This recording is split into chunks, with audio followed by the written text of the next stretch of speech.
আমি সেই মেয়ে, বাসে ট্রেনে ট্রামে রাস্তায় যাকে আপনি রোজ দেখেন, যার শাড়ি, কপালের টিপ, কানের দুল আর পায়ের গোড়ালি আপনি রোজ দেখেন, আর আরো অনেক কিছু দেখতে পাবার স্বপ্ন দেখেন। স্বপ্নে যাকে ইচ্ছে মতন দেখেন, আমি সেই মেয়ে।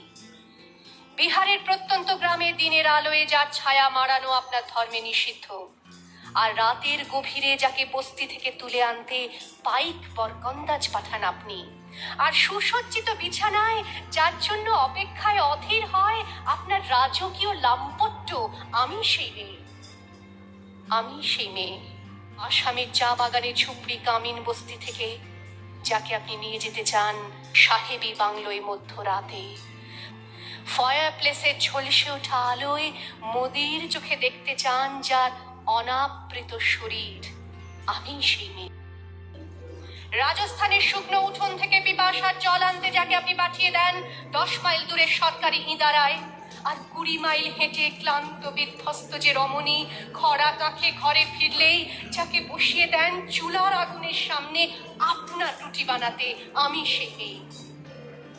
আমি সেই মেয়ে যাকে নিয়ে আপনি মগ্ন হতে চান গঙ্গার ধারে কিংবা ভিক্টোরিয়ার সবুজে কিংবা সিনেমা হলে নীল অন্ধকারে, যার চোখে আপনি এঁকে দিতে চান ছোট স্বপ্নের কাজল, আর ফুরিয়ে যাওয়া সিগারেটের প্যাকেটের মতো যাকে পথের দুপাশে ছুঁড়ে ফেলে আপনার ফুল সাজানো গাড়ি শুভ বিবাহ সুসম্পন্ন করতে ছুটে যায় শহরের পথে।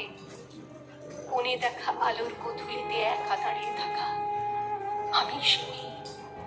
আমি সেই মেয়ে, এমনকি দেবতাও যাকে ক্ষমা করেন না।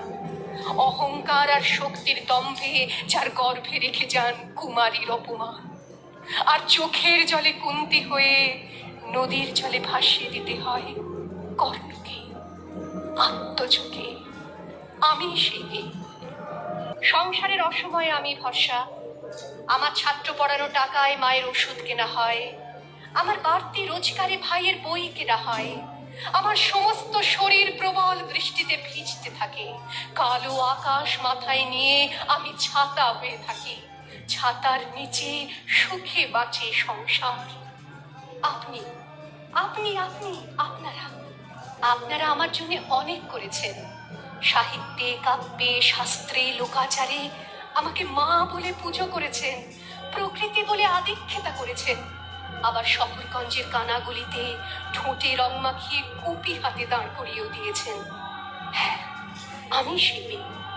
একদিন হয়তো অন্য কোনো একদিন আমার সমস্ত মিথ্যে পোশাক ছুঁড়ে ফেলে দিয়ে আমি হয়ে উঠবো সেই অসামান্যা।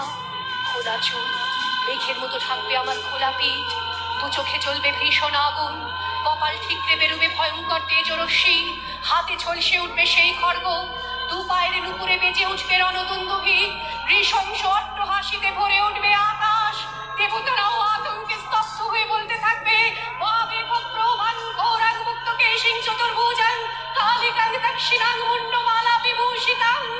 বিভৎস দাবানলের মতো আমি এগোতে থাকবো, আর আমার এগিয়ে যাবার পথের দুপাশে মুন্ডহীন অসংখ্য দেহ ছটফট করতে থাকবে।